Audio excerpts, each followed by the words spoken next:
Well, it is a beautiful afternoon here in South Georgia, and it will be a lot more beautiful when that sun gets about right there. Uh, it was 22 this morning, and I ain't gonna lie, I didn't get out here. I was up early, but I didn't get out here till about 9. I knew I'd be hurting. Pretty good wind today. 22, the high of 50. That's just crazy junk for South Georgia. Usually it's, the low is 50 and the high is 60 or 70 or something. But I crawled up in this tree this morning specifically because I wanted the sun on me. I knew it'd cut across the top of them pines and get on me. And I was sitting here, with this wind we got going on. I kept hearing this noise. And I was like, it sounds like it's coming from up here somewhere. And you can hear the cardinals. We got a whole bunch of cardinals around us, so that's pretty cool. I got a little video of them. They've been up chirping, and I think they're good with me. They haven't seemed to like be raising hell at me like a squirrel. But I finally figured out the source of the noise because I looked up that direction there. And I'm between an oak and a magnolia, and this magnolia is growing around this oak limb. So there's a little conflict there, but they've seemed to work it out. There's the creek, and so this magnolia rubs up against that oak, makes a little noise. So I looked up. I don't know how I missed it all year or all hunting season. And then I followed the oak limb out, and the end of the oak limb is broke off, and it's just swinging, hanging on by a couple fibers. And then I studied that for a good bit. For me, it clicked. I know a lot of times we feel like we're just hanging on by a couple fibers. And I know I have, and I know a lot of the people that I've worked with have said the same thing. I've written it, talked about it. It's a scary place when you wake up 3 o'clock in the morning and you're sitting there, and I always say the sofa, and you're trying to wrap your head around something you just can't wrap your head around. It might have been something you've seen, something you've done, something you just observed. And it could be from 20 years ago or an hour ago, or maybe it's because the phone rang. Somebody delivers that news, and then it hits. And as you sit there, you're like, man, I'm just all alone in this. That feeling, never a good feeling. And that's a lot of the motivation for the videos. When Dr. Mitchell came up with his program, CISM, Critical Incident Stress Management, if you're new to the videos, he had two things running with it, individual and group. The group part, Cliff Notes version of that, is to help people understand that they're generally not alone in their thoughts and their feelings or everything. So if you're sitting next to a fella and he says, yeah, this is what I thought, and you're like, hey, that's what I thought, there you go. That takes that lump out of your throat. When you feel you're alone in your own thoughts, you feel that nobody gets it, nobody's ever been there before, all the above. That's when you start hanging on by a thread. And then you kind of get to where you don't have much hope, and then you think you're losing your mind. Many, many times people have called me up and said, hey, I think I'm losing my mind.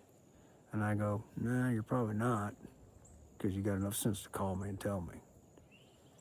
But if you didn't have enough sense to call me and tell me, then there might be some validity to that. You might be losing your mind.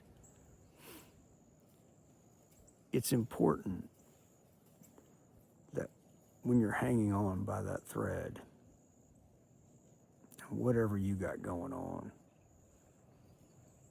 and reach out. I mean, really do reach out. And we're all guilty of reaching out to the person we think is going to give us the answer that we want and the answer we want to hear. But reach out to somebody who shoot you straight. Tell you straight up. Yeah. It's not a good place to be hanging by a couple fibers. You know, it's always good to have a safety rope, have a backup plan. I think a lot of times we get tunnel vision. And that's kind of what happens, in my opinion, when you're in a situation that's hard to digest. You just suck down and focus on one thing.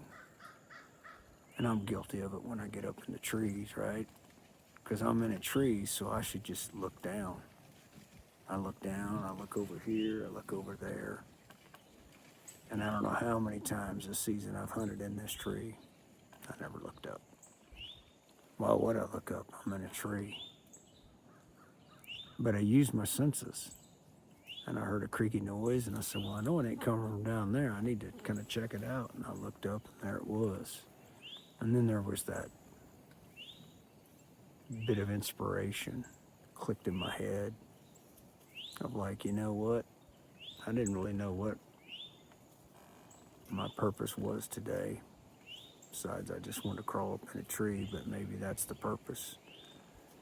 And then maybe there's somebody out there who is struggling, who thinks they're all alone.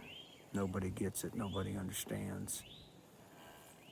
And I see a limb hanging on by a few threads and a creaky noise, and I'm like, well, there you go.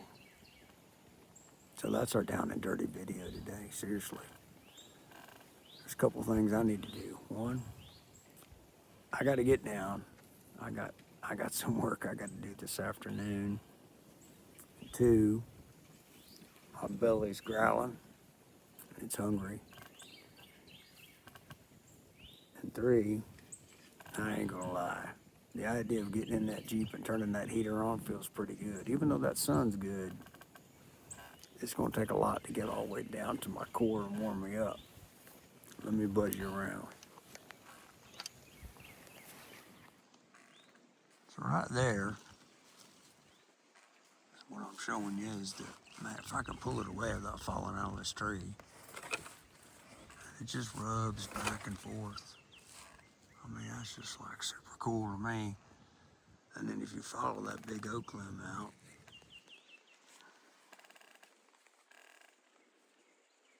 there's that guy hanging on by a few threads or fibers. So here's our hardwoods, a little bit of hardwoods in the back. Never could get that black squirrel on a video. Man, he's slick. All kinds of cardinals down here. And then out there, clear cut, baby pines planted in it. Down here, our running trail goes back that way, over that way to the pond.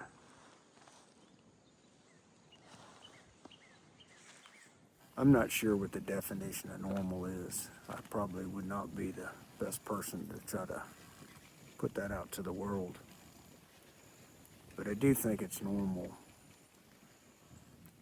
to have many things in your life make you kind of have trouble digesting it. There's no way we can be prepared for every curveball that comes flying by us. And there's going to be those moments where we're like that oak limb, just hanging on. Or we're going to be like this top part of this magnolia. Something's just rubbing back and forth against us, just eating away at us. And eventually, I'm pretty confident that this old magnolia is going to be like that oak limb. It's just going to be about that much holding it together up there. But a high percentage of the time, somebody else has been there. It may not be the exact same situation or circumstances, but ultimately all those situations have one great big thing in common. What the hell? That's it. I didn't see that one coming. I didn't think that was possible.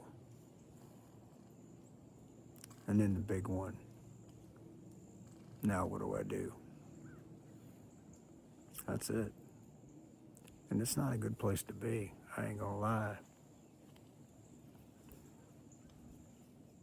But it's true. You gotta reach out. Reach out to somebody. Something. Don't sit there in it. You know? And even sometimes it's hard, man, to get it out, to say it. But man, it does feel kind of good when you can get it out. You got to have the right audience. Remember that. I got a good friend of mine. I love him to death. Combat vet. He tried an audience one day. Probably wasn't the best audience. And he let it up and let it out and got it out. And it was a little much for him. So know your audience before you decide to let it rip. That way you don't blow them out of the water too. That's what I got. So who am I today? I'm a guy that is thankful for using my senses and looking in a direction I hadn't looked. And maybe found a few answers, learned a few things, and maybe hopefully a creaking piece of wood and a limb hanging on by a thread will help one of you out there in TV land. Sleep good tonight. Y'all take care.